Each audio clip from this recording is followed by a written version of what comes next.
Welcome back to another MYOG episode, Make or Modify Your Own Gear. Well, if you've seen the title, we're going to be doing sulfur matches. But before we get into that, I want to just briefly touch upon a little history. Unless you know me in real life, you would know I'm pretty much a history nut. I love history, archaeology especially.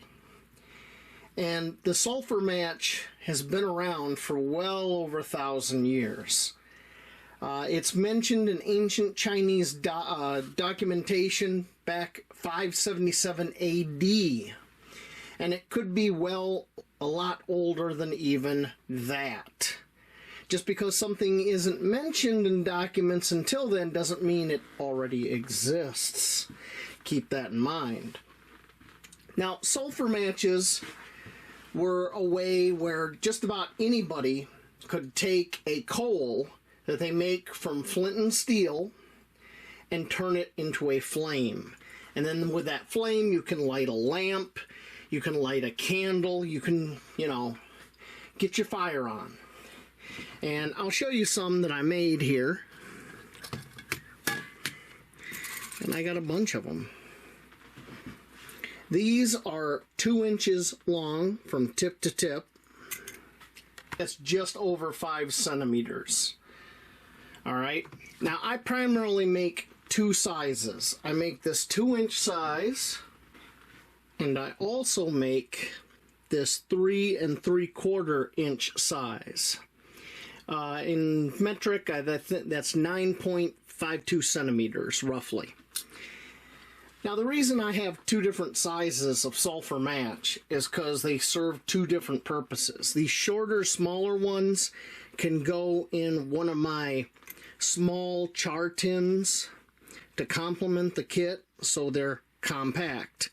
These longer ones would go in like a mantle kit that you would have in your home, and a lot of homes up until the late 1800s would have these in the kit. And they would usually be a longer sulfur match, tipped at both ends usually. And the reason for that is you could light this, use it to light a lamp. You'd have to feed it kind of in there to light the lamp. And then you put it out and you still have another end that you can use later on. So, that's about as much history as I want to get into on these. They were widely used all over until a reliable strike anywhere or safety match was developed. And I don't think that was until late 1800s, early 1900s. But anyway, first thing we're going to do is we're going to do our indoor work. Then we're going to have to go outside to finish these matches up. So let me get my stuff up here. For the first part of our construction of a sulfur matches, you're going to need a wooden coffee stirrer. Now, I found these online. They're 7.5 inches long, or I think that's a little over 19 centimeters. And because of their size, they're ideal to make either the size brimstone matches or sulfur matches. If you make 2-inch ones, you can get 4 sulfur matches out of 1 stirrer. If you make these 3 3/4 inch ones, you can get 2 out of a stirrer. And it's really, really simple how we go ahead and do this. I'm going to go ahead. I made myself a little template. That's all that is. And now I bring it up here. And these are just like a 45 degree.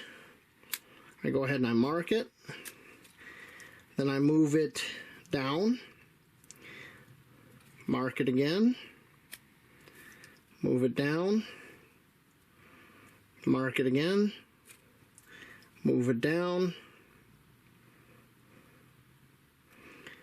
And mark it again. So there's our marks for 2 inchers.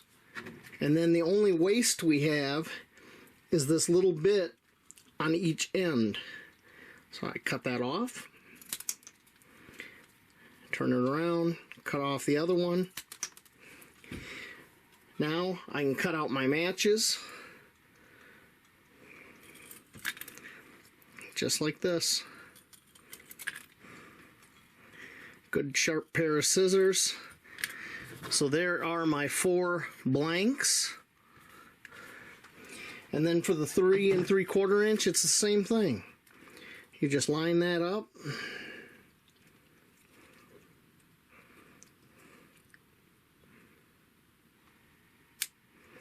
Mark it. Mark it. Line it up again. Mark the other side. And it's the same thing.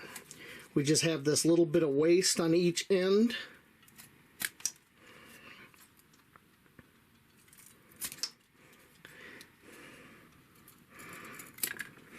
And there's my blanks for 3 3/4. Now for the next part of this MYOG, it has to be done outside.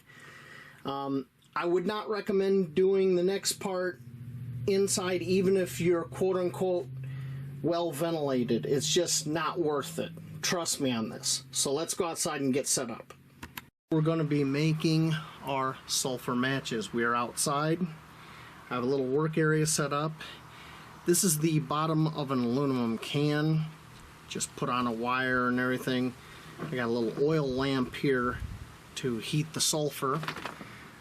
My source of sulfur is this sulfur plant fungicide. I got this out of my shed.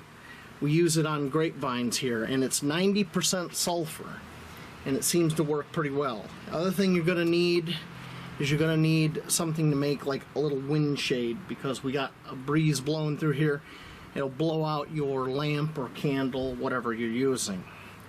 And this is pretty simple. We take our sulfur, we put just a very small amount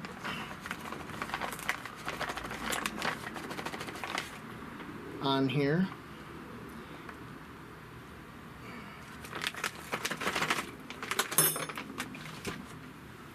We go ahead, we light our lamp. And it doesn't take much. You can use a lamp like this, you could use a candle. It does not take a lot of heat. And then you can use a toothpick. I just got a little stick here. And when this stuff starts to melt, you'll see a slight color change. And then we want to kind of, see the wind's already starting to blow. Let me see if I can put this on here and you can still see what I'm doing. Okay, you can still kind of see.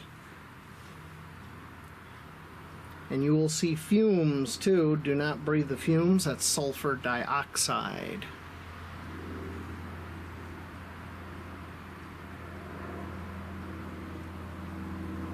We're just gonna let that heat up.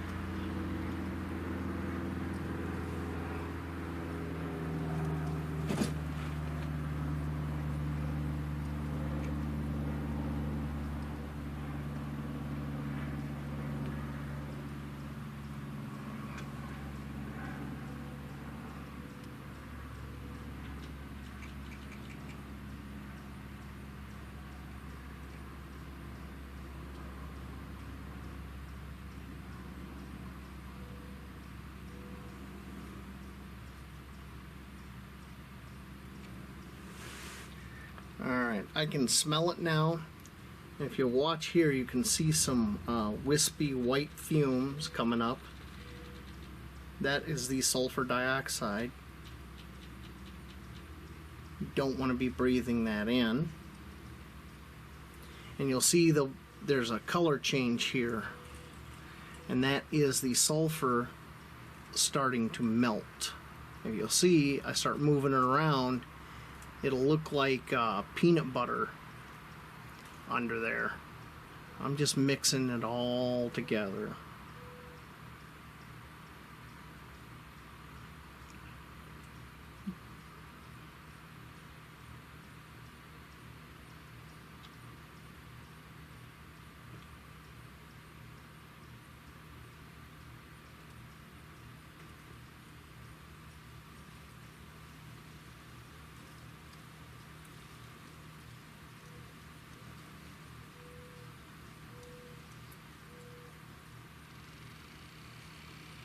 Okay.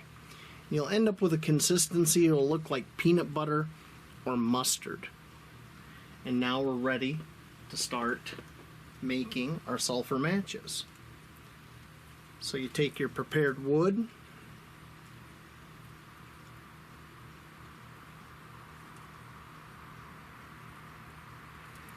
and you coat it just like that. Set it off to the side here to dry. When it's dry, this is what you're going to end up with. And then you can do the other side. So I'm going to go ahead and finish these up and flip them and do the other side. Only safety thing you got to concern yourself with besides the fumes is if your flame gets too big, it can set what you have in the pan here on fire, and then you're going to want to smother that. So you should probably have a damp rag that you can just put over that. Alright? I'll see you back inside. Here's, folks, the sulfur match, both different kinds. You saw me make them. It's really simple. There's not a whole lot to it. Just a few safety concerns. In my research, I did find a blog where a guy had some great pictures and instructions on how he did it. I'm going to include a link to that in the description. And that's all I got to say about sulfur matches. You might want to add them to your primitive fire making kit because it's over 1,000 years old. The reason it lasted so long is they work. If they're dry, they're going to work. And that's true of any tinder, any way of doing things. So, I will see you later on out in those woods, maybe using a sulfur match. Thank you for watching.